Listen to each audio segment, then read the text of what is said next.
Goeiedag almal, kom ons gesels oor die kragtige wapen wat die Here ons gegee het om ons denke te vernuwe. Romeine 12 vers 1 en 2 sê dit vir ons baie duidelik dat ons moet vernuwe word in ons denke. Hy sê ek vermaan julle dan broeders by die ontferminge van God dat julle julle liggame stel as 'n lewende, heilige en aan God welgevallige offer. Dit is julle redelike godsdiens.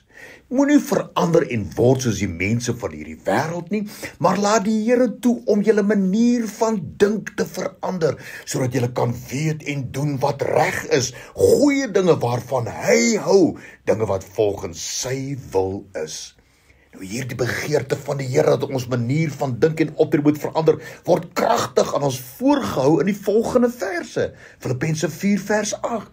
Ten slotte broeders, vul julle gedagtes met daardie dinge wat goed is en lof verdien, dinge wat waar is, edel is, reg en suiwer is, mooi en eerbaar is. Bedink en oordink al hierdie dinge. Die woord van die Here leer ons baie duidelik dat om ons denke te beheer, om vernuwe te word in ons denke is oorlog. Daarom sê hy vir ons in Efesiërs 6 vers 17, beskerm jou denke met die ysterhelm van verlossing en die woord van God as die swaard wat die Here vir jou gee. Jy weet die krag van denke is die diepgaande vermoë van ons geestelike fokus om ons emosies, persepsies, aksies en reaksie en ook ons gesondheidsdoelwitte te vorm. Jou denke is so saad wat geplant word, saad wat groei en ontwikkel om uiteindelik sy vrug te lewer. Jou denke is die sleutel tot die krag van persoonlike transformasie, of soos die woord sê, vernuwing. Sterk gefokuste gedagtes kan tasbare verandering in jou lewe skep en as saad vir toekomstige oorwinnings en uitkomste dien.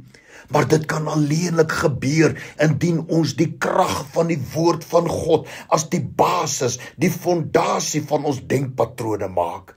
En dit kom duidelik na vore in die gesprek wat die Here God met Josua gehad het, daar in Josua 1 vers 8. Hoor wat sê die Here vir hom?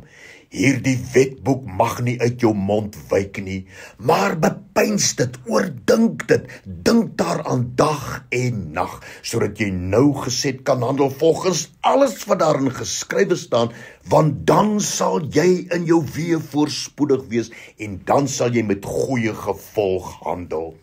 Wat die Here eintlik hier vir Josua sê is, as jy jou gedagtes, jou denke verander, sal jy jou lewe en ook jou toekoms kan verander. Jou denke, jou gedagtes is kragtig, want dit bepaal hoe jy voel. Dit bepaal jou besluite en ook jou optrede.